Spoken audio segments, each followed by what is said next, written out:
Vous écoutez l'épisode 133 du podcast Business en spa esthétique, image de marque, choisir la bonne tenue professionnelle, l'œil de l'expert avec Florence Delattre, fondatrice de Beauty Street.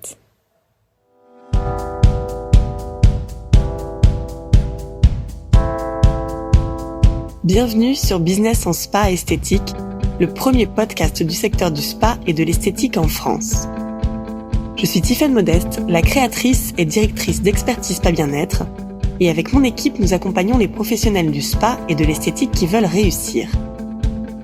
À chaque épisode de ce podcast, je vous propose de découvrir les meilleures astuces que j'ai mises en place au cours de ma carrière et qui m'ont permis d'atteindre le 1 million d'euros de chiffre d'affaires, les outils que je partage avec nos clientes et leurs histoires de réussite, et les témoignages des grands acteurs de notre secteur.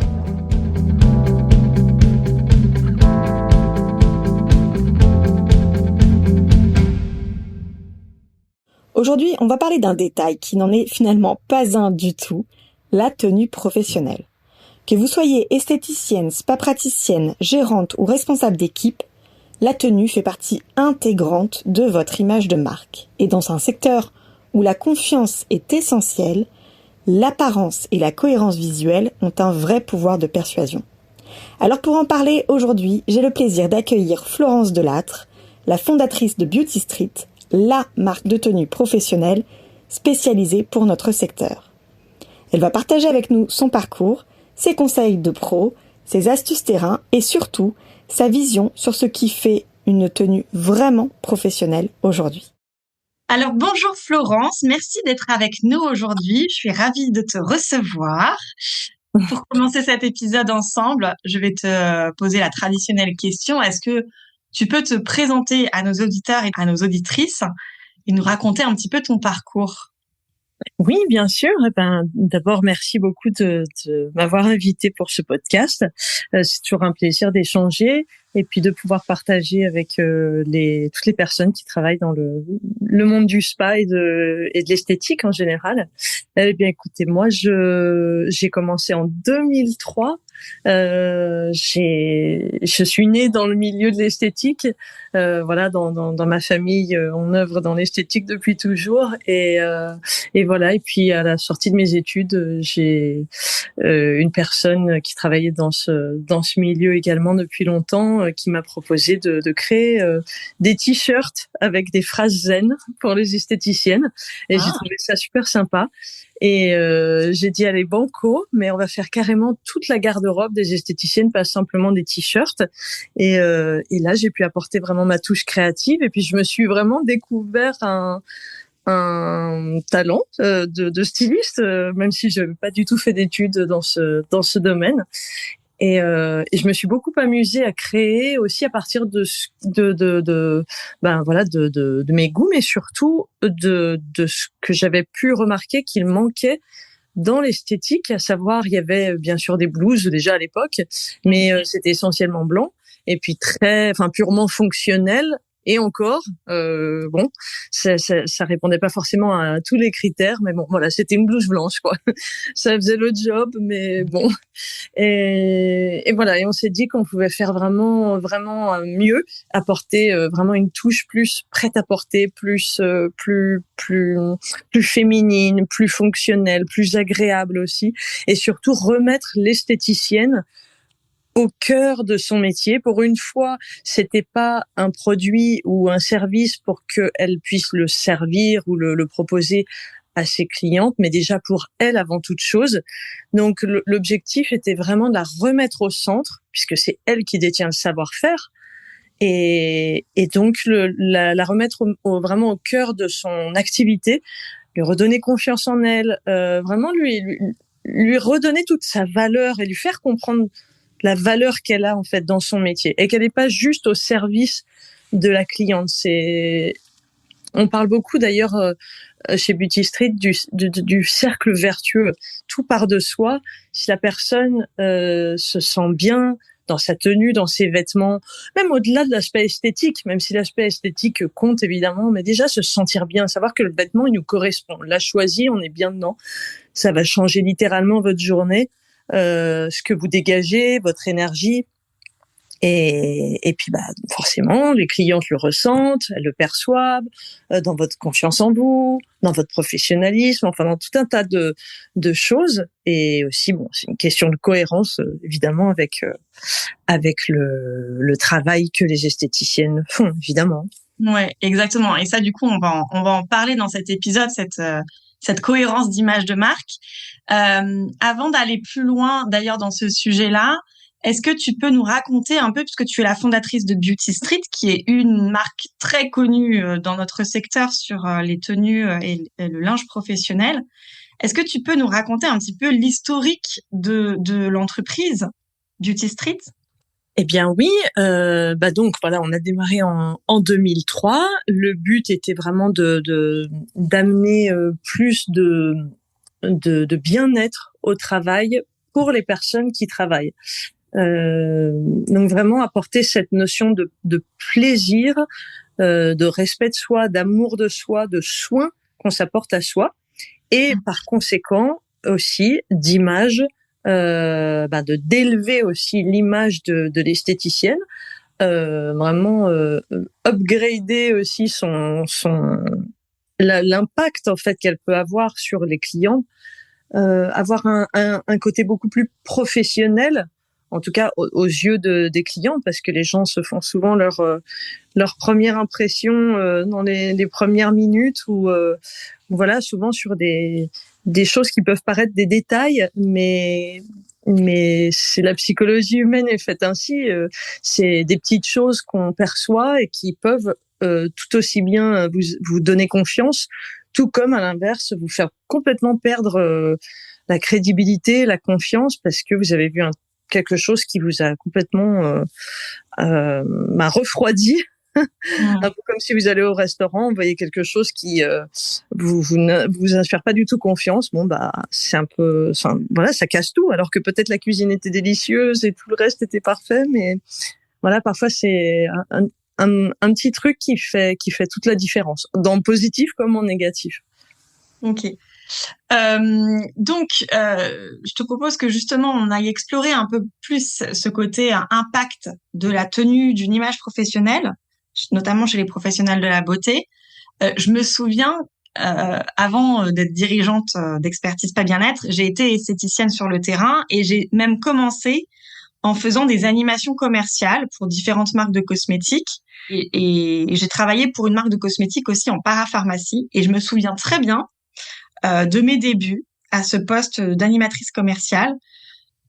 J'avais ma blouse d'esthéticienne, tu vois, la blouse blanche dont tu as parlé en tout début. J'avais cette blouse avec des manches courtes, un zip, vraiment, voilà, pratico-pratique. Oui. Et en fait, je m'étais dit, je vais aller faire mes animations en parapharmacie avec cette blouse. Parce que, voilà. Et je me suis vraiment rendu compte que les clients dans le magasin accordaient beaucoup plus de crédit à ce que je leur présentais quand je portais cette blouse blanche que quand je ne l'avais pas. Et en fait, clairement, je vendais plus en ayant cette blouse parce que justement, les clients avaient confiance. On se dit, blouse blanche, parapharmacie égale professionnel qui sait y faire. Et vraiment, factuellement, je le voyais sur les chiffres. Ça paraît fou, hein. Oui, mais c'est vrai que on est déjà soi-même impacté par ce qu'on porte. On se comporte pas de la même façon selon comment on est habillé, et puis et forcément aussi les personnes en face de nous. Ouais, exactement. Pourquoi une tenue professionnelle, en fait, c'est bien plus qu'un uniforme finalement? Parce que la tenue professionnelle, c'est avant tout une appartenance à un secteur, un métier, donc une expertise, et une entreprise, une enseigne aussi, avec toutes ses valeurs. Donc effectivement, la tenue, c'est ce qui va inspirer la confiance. Déjà, c'est ce qui permet de vous identifier pour le client, savoir qui vous êtes. Effectivement, ça montre le professionnalisme, la crédibilité. Ça montre que vous êtes une experte dans votre domaine et que vous prenez la chose au sérieux, qu'il n'y a pas d'équivoque. Ce que je pense aussi, c'est que ça montre vraiment une impression de compétence au client. C'est vraiment ça ce qui va être le plus fort dans la perception des personnes. C'est vraiment cette notion de compétence. Il a la tenue, Donc il est le professionnel pour répondre à mes demandes, me prodiguer le service dont j'ai besoin. C'est ce qui donne confiance. Et ça, dans tous les domaines, mais particulièrement en esthétique, le facteur confiance est essentiel. Enfin, on vient quand même pour un soin. Il y a une notion d'intimité, on se déshabille, on est dans une cabine, on est seul avec la personne, on va confier sa peau, son corps, son visage, je sais pas, ses cils, ses sourcils, ses poils, enfin bref. C'est vraiment important de se sentir en confiance. Il faut savoir entre les mains de qui on se trouve et pas juste comme ça quelqu'un qui sort de nulle part, quoi. Donc c'est très important de rassurer la personne quand elle arrive dans l'institut, ou même en amont, quand elle vous a vu peut-être sur les réseaux sociaux ou sur les photos dans vos newsletters ou où que ce soit. En fait, je pense que c'est très important de rassurer les personnes. Voilà. Et bien évidemment aussi, c'est un facteur de confiance en soi pour la personne qui porte la tenue. Ça, c'est indéniable. On se sent pas pareil. Enfin, tout le monde le sait. On s'habille tous les jours. On le sait on se sent pas de la même façon quand, je pense que c'est arrivé à tout le monde au moins une fois, de sortir de chez soi en s'étant pas habillé avec la bonne tenue. On regrette, ou on s'en aperçoit dans le cours de la journée qu'en fait, on transpire, ça sent mauvais parce qu'on a un truc synthétique bas de gamme, ou que, je sais pas, on s'est taché, ou bref, la tenue qui ne correspond pas, ou alors on est trop habillé pour la circonstance, ça fait endimanché. Bref, on perd confiance en nous, on va penser qu'à ça. J'ai même entendu parler de spa où les filles ont des tenues avec qui sont en synthétique super bas de gamme, donc elles empestent tellement la sueur au bout de quelques heures qu'en fait elles restent les bras collés au corps. Donc bon, je te laisse imaginer l'impact sur le soin. Évidemment, c'est pas la même chose. Et puis surtout, le client, il doit percevoir un malaise. Peut-être qu'il l'a pas identifié, mais on sent qu'il y a quelque chose qui va pas, en fait. On le perçoit. Ouais. Ça fait partie du langage non verbal. Donc c'est très important. Le langage non verbal a beaucoup plus d'impact que ce qu'on va dire.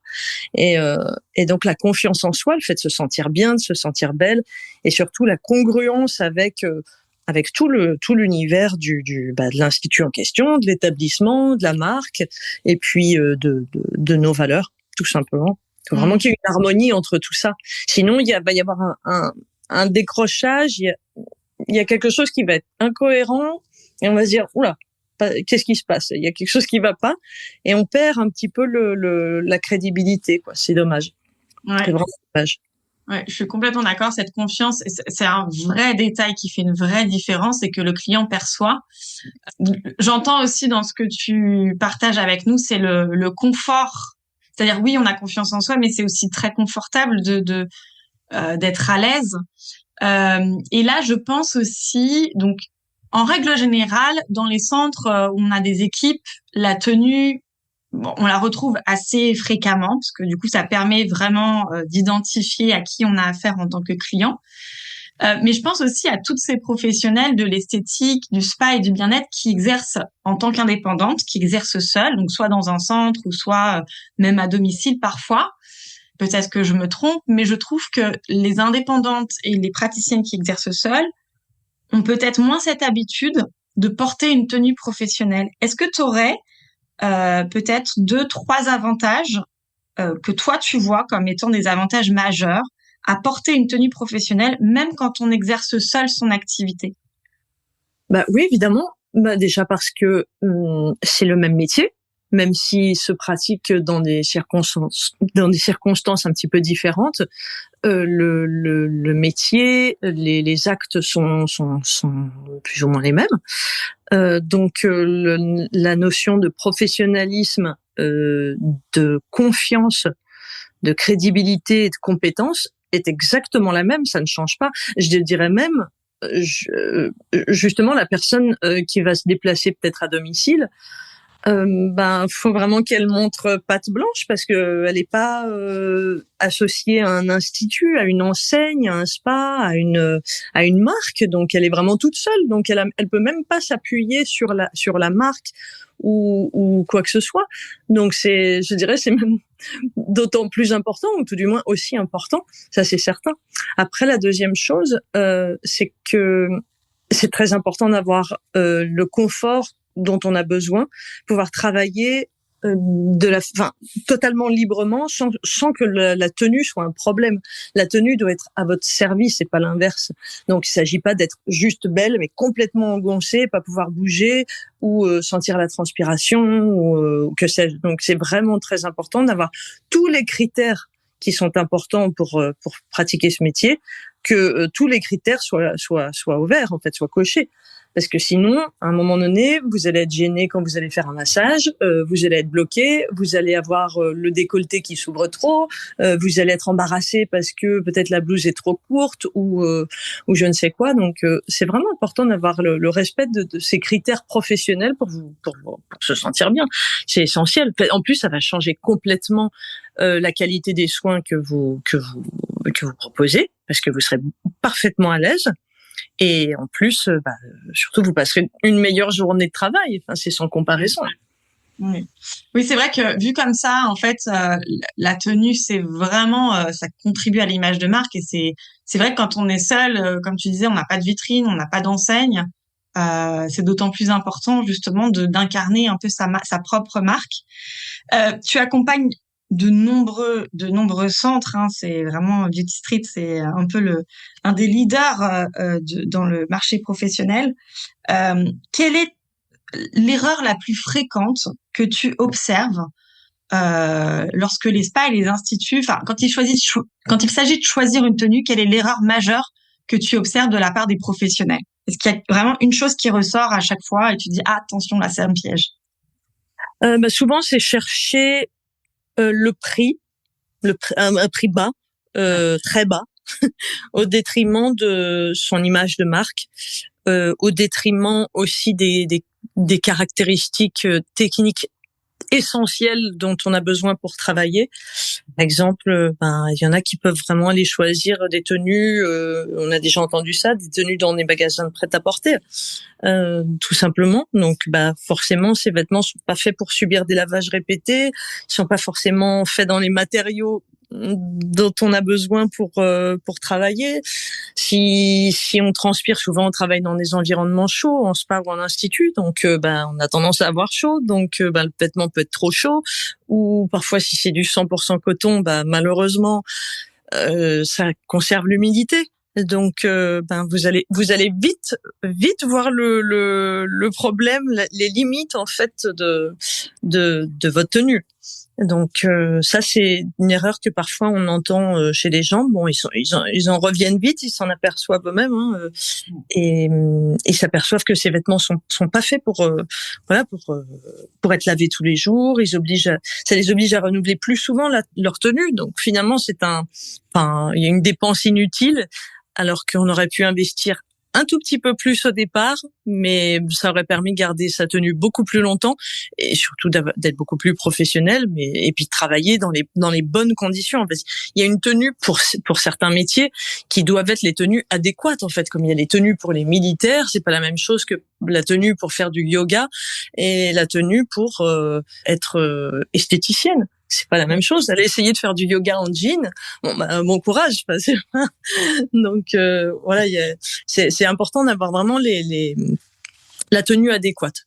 Ouais. Et en plus, je dirais quand les gens vont acheter, par exemple dans le prêt-à-porter ou parfois sur des sites internet pas reconnus en tant que vêtements professionnels de qualité. Le problème, c'est que parfois, vous allez avoir des produits qui ne sont pas suivis dans les collections. Donc, ça va être difficile de véhiculer l'image de l'entreprise avec des tenues comme ça, quoi. Il va y avoir un décalage. Il y aura une disharmonie avec aussi votre positionnement, vos valeurs. Et puis, peut-être aussi votre décoration. Si vous êtes dans un spa ou un institut, il y aura quelque chose qui va pas fonctionner. En plus, c'est important d'avoir... Quand on est esthéticienne, moi je pense que bien sûr il faut montrer le savoir-faire, mais le savoir-faire il est indissociable du fait d'être au courant de ce qui se passe aujourd'hui, des nouveautés, de l'innovation, d'où l'importance de se former, de s'informer continuellement dans ce métier-là, parce que on a besoin de montrer qu'on maîtrise le sujet d'aujourd'hui, pas d'il y a 30 ans, parce que c'est un métier qui évolue tellement. Donc la tenue, si elle est complètement démodée ou je sais pas, il y a quelque chose qui fonctionne pas, on se dit oula, est-ce que cette personne est vraiment au courant des techniques modernes d'aujourd'hui en fait, c'est ça. On fait vite le lien, hein, mais on fait vite une interprétation comme ça. Hein.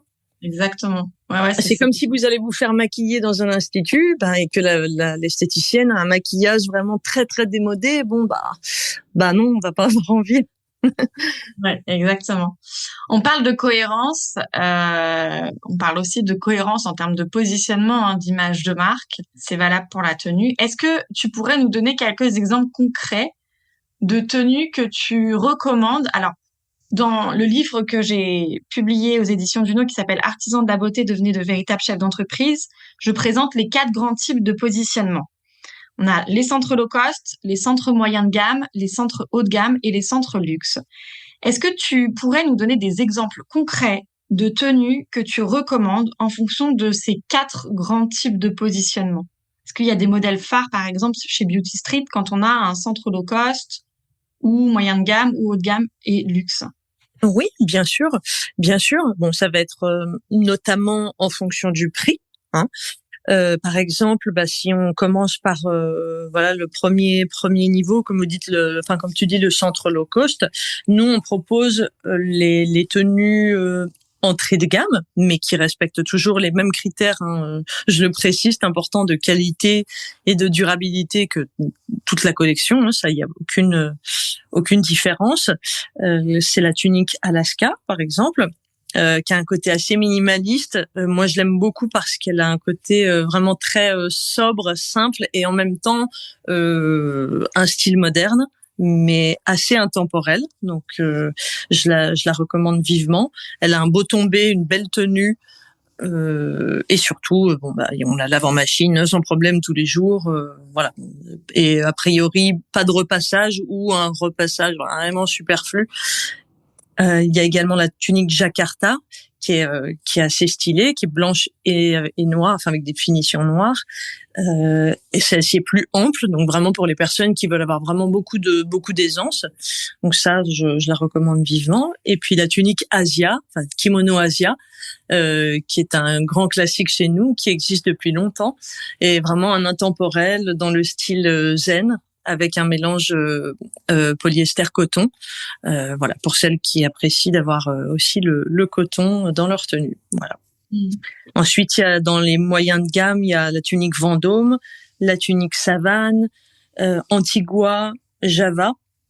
Tout ça, c'est des tenues un peu plus élaborées, on va dire, avec des finitions un peu plus recherchées, des détails, etc., des ceintures avec du gros grain, etc. Donc c'est voilà. Et puis la tunique Java, un tissu vraiment particulièrement agréable, qui est un biface, qui est notamment fait avec des bouteilles de plastique recyclées, donc et d'une douceur sur la peau incomparable. Quand on l'essaye, généralement, on n'a pas envie d'essayer autre chose. Après, dans le plus haut de gamme, on a la tunique Chester, la Bradford et la Bali. La Bali, c'est un grand classique aussi chez nous. C'est un kimono qui est à la fois simple mais moderne et surtout extrêmement agréable. C'est généralement le préféré des personnes qui travaillent dans les spas parce qu'on est vraiment extrêmement confortable et elle a du style en même temps. Donc généralement ce modèle-là fait l'unanimité. Et puis vraiment pour un institut un peu plus luxe ou celles qui veulent donner une image luxe tout simplement, les tuniques Ischia. Bali toujours, je garde toujours la Bali parce que c'est un modèle qu'on vend dans des établissements très haut de gamme, notamment des hôtels 5 étoiles luxe et des spas de luxe, et la Comore, voilà, qui font pas. Donc Ischia et Comore sont deux de nos tout derniers modèles, tout nouveaux, et dans des tissus comme le tissu de la Bali. Extrêmement agréable sur la peau, pas besoin de repassage, et avec une souplesse, une fluidité incomparable. Merci beaucoup pour ces modèles. Ça peut donner des bonnes pistes en fonction de quel positionnement on a choisi. J'aimerais qu'on aille explorer un petit peu. T'as dit 2-3 choses par rapport à ça, mais j'aimerais qu'on aille explorer justement la gestion de ces tenues professionnelles, parce que tu le disais, parfois si on choisit le critère prix et qu'on s'équipe de tenues de prêt-à-porter qu'on trouve dans le commerce, en fait, il y a quand même des choses qu'il faut anticiper par rapport à la gestion des tenues. Je me souviens que quand j'étais directrice du spa, on avait ce projet-là de refaire en fait complètement nos tenues. Donc ça a pris des mois et des mois de faire ce projet-là. Et en fait, on pense pas que à l'avant de briefer pour avoir la bonne tenue, de choisir la bonne tenue. Il faut aussi penser, quand on est manager et gérant, à tout la gestion du linge au quotidien. Quand on gère une équipe, cette gestion, elle peut devenir un vrai casse-tête. Quels sont tes conseils pour organiser cette gestion des tenues efficacement?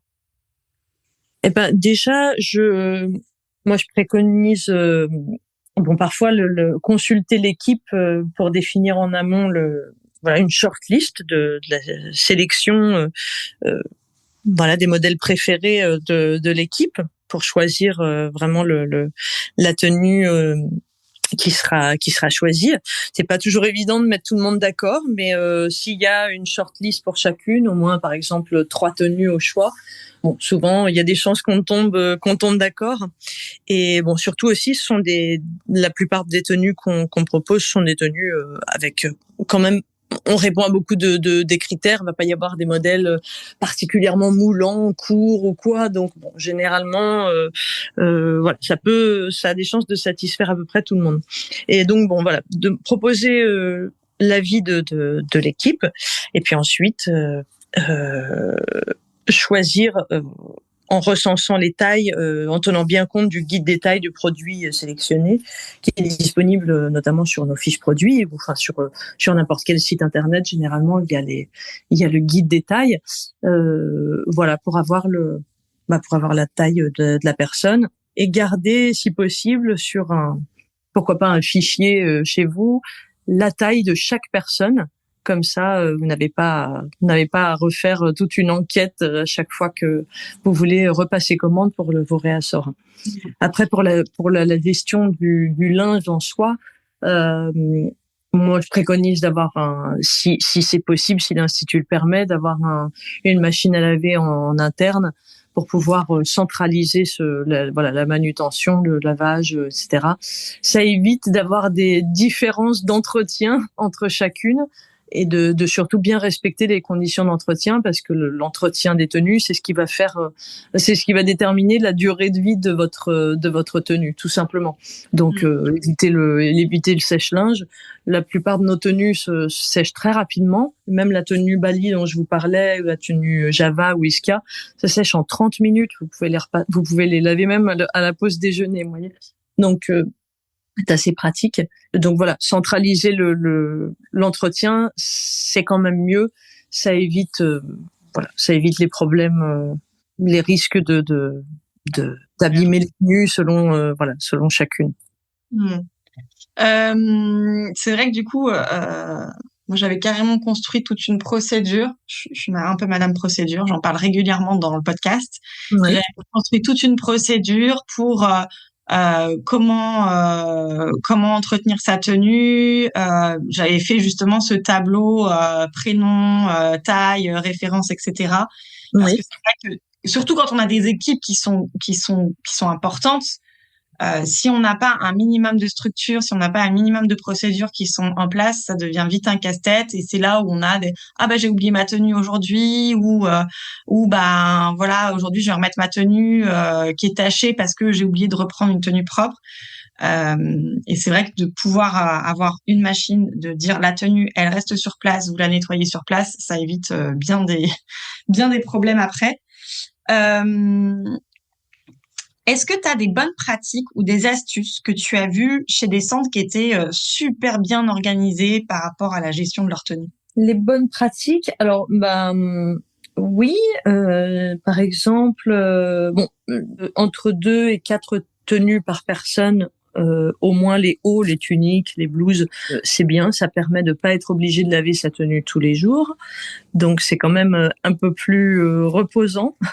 Et puis ça permet d'avoir des tenues qui durent plus longtemps aussi, hein, quand on n'utilise pas la même tous les jours. Voilà, centraliser le lavage, comme on disait, faire attention aux conditions d'entretien, ça va vous permettre de conserver la tenue plus longtemps. Et aussi, certains établissements portent un t-shirt ou un débardeur sous la tunique afin de retirer leur blouse quand elles font les soins. Donc pourquoi pas, c'est en fonction de chacun, pour éviter les taches vraiment qui vont être difficiles à enlever. Notamment quand on fait des enveloppements ou beaucoup de massages avec des huiles. Il y a des huiles qui tachent particulièrement, qui sont un peu plus difficiles à enlever. Donc ça c'est un peu dommage. Donc effectivement, si vous savez que vous allez être badigeonné d'huile pendant le soin, j'ai déjà vu faire ça, de pouvoir enlever juste sa tenue pendant le soin et puis la remettre aussitôt le soin terminé. Sinon, le port d'un tablier, c'est bien aussi pour certains soins. Il existe même des tabliers enduits. Donc carrément, là, il n'y a même pas besoin de le laver, en fait. C'est enduit, donc c'est relativement pratique. Que vous dire d'autre? Aussi personnaliser la tenue avec une broderie, avec le logo de l'établissement. Ça, c'est vraiment quelque chose qu'on nous demande beaucoup, parce que ça valorise vraiment l'image et le côté professionnel de l'établissement, de la personne, de l'institut. Et même si la personne travaille en indépendante, ça lui donne une assise, une crédibilité, et ça participe à encore plus renforcer l'image de marque. Ça, c'est important. Ouais. C'est important parce que c'est un véritable, non seulement ce sont des valeurs qu'on a envie de rayonner, de partager, et généralement les valeurs, elles doivent être représentées dans tout. C'est pas juste dans le logo ou dans la décoration ou dans la punchline sur notre site internet. C'est partout. C'est de la décoration, en passant par l'ambiance dans la cabine, en passant par la tenue, en passant par si on a un site internet ou une page Instagram ou quoi, jusque comment on répond au téléphone ou les formules de politesse en signature de mail. En fait, pour moi, c'est toute une cohérence qui doit être vraiment à 360 degrés. Donc la personnalisation, je recommande vraiment, parce que c'est vraiment le plus qui fait toute la différence. Et puis c'est aussi une manière de s'approprier vraiment sa tenue, et puis d'incarner les valeurs qu'on transmet. Puis on l'a sur soi, quoi. Donc je pense que ça fédère beaucoup les équipes. Ça permet aussi d'unifier la cohérence de l'équipe. Et ça, c'est une bonne chose pour limiter aussi le turnover. Ça contribue aussi un peu au lifestyle, l'art de vivre de l'établissement. Et voilà, ce sont ces choses un peu psychologiques, émotionnelles, symboliques, qui sont importantes, qui font la différence. On parle souvent de l'effet de l'uniforme. Il faut pas le négliger, parce que ça a un vrai impact psychologique. Moi, j'avais connu il y a quelques années un garde du corps, et c'était rigolo parce que je me suis aperçue qu'il avait parfaitement conscience de l'impact un peu du côté du sex appeal que ça pouvait générer, et il en était non seulement conscient, mais il en jouait. Et le côté costume, cravate, l'air sérieux avec les lunettes de soleil, et il le savait très bien, en fait, que ça y contribuait. Et je pense qu'il avait choisi ce métier aussi pour ça. Oui. Parce qu'il savait que c'était, parce que c'était l'image de l'homme fort, de l'homme sexy, de l'homme protecteur, etc. Et le fait d'avoir un costume cravate, c'était, ça participait de la beauté et de son métier, quoi, à ses yeux, quoi. C'est vrai que moi, j'ai gardé quelques souvenirs comme ça. J'avais gardé notamment une blouse du Spanux, parce qu'en fait, ils avaient changé les tenues, donc j'avais gardé ma blouse. D'ailleurs, j'utilisais cette astuce du débarradeur en dessous, et je l'enlevais avant le soin, et je la remettais juste avant que la cliente se relève. Donc j'ai gardé ça avec une grande fierté. J'ai gardé aussi des pièces de linge brodées dans des spas dans lesquels j'ai travaillé. Et c'est vrai qu'en fait, on a une certaine fierté de se dire, j'ai travaillé dans ces entreprises-là, et Et moi, j'ai la chance d'avoir pu garder une pièce en souvenir. Ah oui, bah c'est ça, c'est vrai, ça joue énormément. On est fiers, et même quand on porte une belle tenue de soirée, bah on n'a pas le même port de tête, on n'a pas la même position, la même posture ou même la même gestuelle que si on met son jogging pour aller faire du sport, c'est pour regarder la télé. On se positionne naturellement différemment. En fait, c'est spontané, c'est même inconscient. C'est très amusant. Donc, imaginez l'impact sur nous. Et en plus sur les clients, quoi. C'est phénoménal. C'est ça qui est merveilleux. Pour terminer un petit peu sur ce sujet aujourd'hui, j'aimerais qu'on parle un peu des innovations. Tu le disais un peu plus tôt dans cet épisode. Est-ce qu'il y a des styles et des matières qui sont tendance aujourd'hui? C'est-à-dire qu'on sait que ma blouse blanche, par exemple, je la laisse dans mon tiroir. Mais qu'est-ce qui est tendance aujourd'hui, par exemple? Alors moi, je suis pas du tout contre la blouse blanche, hein, attention, mais peut-être il y a blouse blanche et blouse blanche, quoi. C'est sûr, si la blouse blanche, elle est toute étriquée avec un tissu rêche, avec un polyester. Il y a plein de types de polyester. Hein, je suis pas contre le polyester, mais un polyester qui sent vraiment mauvais, qui vous avez même pas à peine transpiré que vous avez déjà des odeurs pas possibles. Bon, voilà, ça va pas aller. Ou tout simplement, s'il y a un style complètement démodé, quoi, ou un modèle voilà qui est pas du tout dans l'air du temps, bon bah dommage. Donc ce qui je trouve, alors moi j'aime pas dire c'est ça qu'il faut porter, parce que je pense qu'il y a autant de styles que de personnalités différentes. Donc j'aime pas dire c'est ça qu'il faut porter cette saison, pas du tout. Donc on soit des modèles qui sont dans l'air du temps, mais qui vont pouvoir être à la fois être quand même intemporel en termes de style, surtout parce que chacun sa personnalité. Et puis bon, bah souvent les personnes qui investissent dans des tenues ont envie de les garder plusieurs années, elles vont pas les changer tous les 4 matins. Donc voilà, donc c'est bien que ça puisse traverser les années. En termes de tissu, ben évidemment on a vu la différence même dans le prêt-à-porter depuis quelques années maintenant, qui plus est depuis le Covid. On veut du confort, on veut du bien-être, on n'a plus envie de sacrifier son bien-être juste pour être belle ou juste voilà, pour paraître élégante, quoi. C'est pas possible. Mais par contre, on n'est pas obligé de choisir l'un ou l'autre. Chez Beauty Street, c'est pas ou. On peut être belle et confortable et professionnelle et avoir une tenue très pratique, très facile d'entretien. Donc voilà, donc là moi je me souviens au tout début, il y avait des tissus il y a plus de 22 ans, enfin il y a 22 ans, des tissus étaient assez rêches. Donc il fallait vraiment s'armer de patience pour trouver le tissu qui allait être plus souple, plus doux, plus stretch.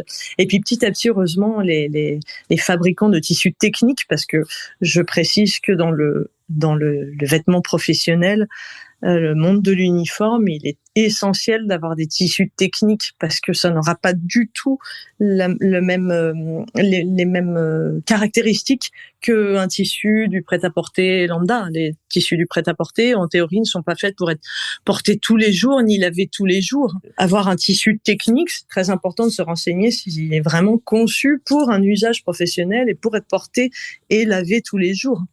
Sinon, au bout de 3 mois, vous aurez un vrai chiffon. Ça va boulocher, le noir va grisailler, le blanc va jaunir. Enfin, on va le voir tout de suite. Ça va pocher, ça va boulocher. Donc après, en termes de style, bah, ce qu'on voit le plus en termes de tissus, ce sont vraiment des tissus agréables à porter, doux sur la peau, souvent des tissus écologiques de plus en plus. Hein, les gens sont sensibles à ça, aussi bien les entreprises que les clients. Et puis, les gens, c'est confortable. Et puis, au niveau des coupes, bah, évidemment, des coupes étudiées pour accompagner la personne dans ses mouvements. Évidemment, une esthéticienne n'aura pas les mêmes besoins en termes de mouvement que une personne qui est assise à un bureau, qui n'a pas besoin de faire des grands mouvements amples toute la journée, qui travaille pas dans un milieu spécialement chaud. Donc ça, c'est important d'avoir des coupes vraiment étudiées pour ces métiers-là. Sinon, vous allez vite voir les limites. Est-ce qu'il y a une bonne fréquence pour renouveler et remplacer ces tenues? Alors, c'est un peu propre à chacun parce que ça va dépendre de la qualité de l'entretien.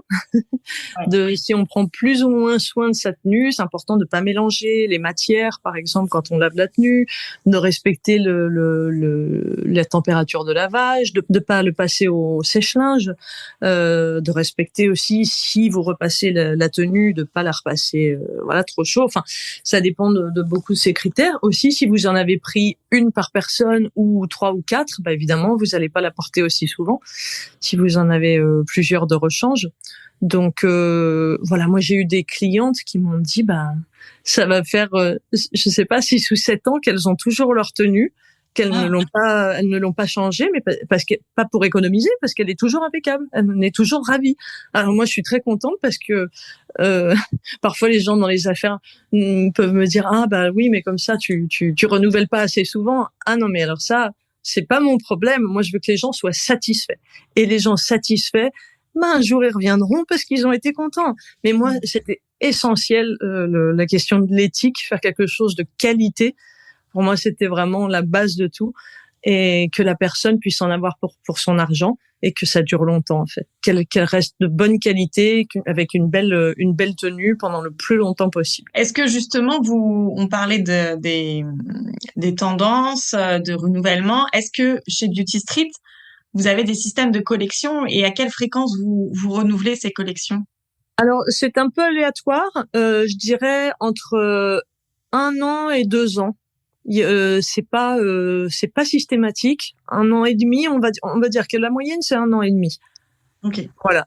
Donc, comme je disais, nous on ne respecte pas spécialement les saisons comme dans le prêt-à-porter. Ça n'aurait pas lieu d'être dans le milieu professionnel.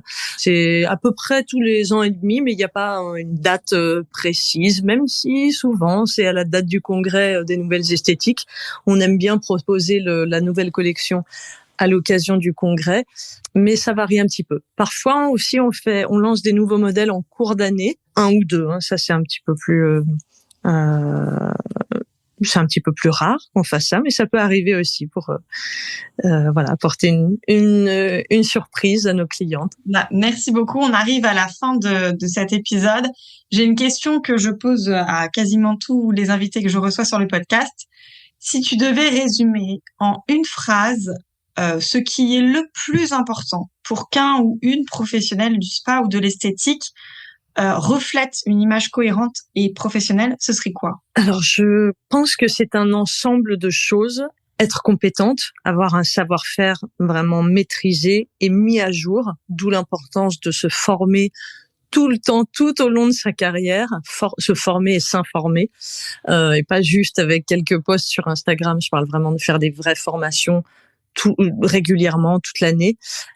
Également, la cohérence entre les divers aspects que va percevoir le client. Donc, comme on le disait, la décoration, la communication verbale, non verbale, la qualité de l'accueil, et surtout aussi être aligné avec qui on est, avec notre raison d'être, avec nos valeurs. Parce que c'est ça ce qui va faire que il y aura non seulement une cohérence, mais surtout que ça aura du sens, non seulement aux yeux de la personne qui travaille, mais aussi aux yeux du public. Ce sera vraiment sa touche personnelle à elle, son essence à elle, qu'elle transmet au travers de son activité. Et ça s'en ressentira dans tous les aspects de son activité. Merci beaucoup, Florence, pour cet échange passionnant. Merci à toi, Tiffany. 1000 merci, et merci aux auditrices.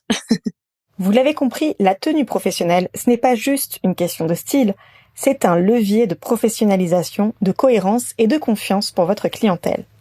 Pour découvrir les collections de Beauty Street, je vous mets le lien dans la description de l'épisode. Et si vous voulez aller plus loin sur la structuration globale de votre centre, notamment la gestion de vos procédures, la cohérence de votre positionnement et l'image de marque, eh bien rejoignez notre programme d'accompagnement de SBE. Quant à moi, je vous souhaite une très belle semaine et je vous dis à la semaine prochaine pour un nouvel épisode.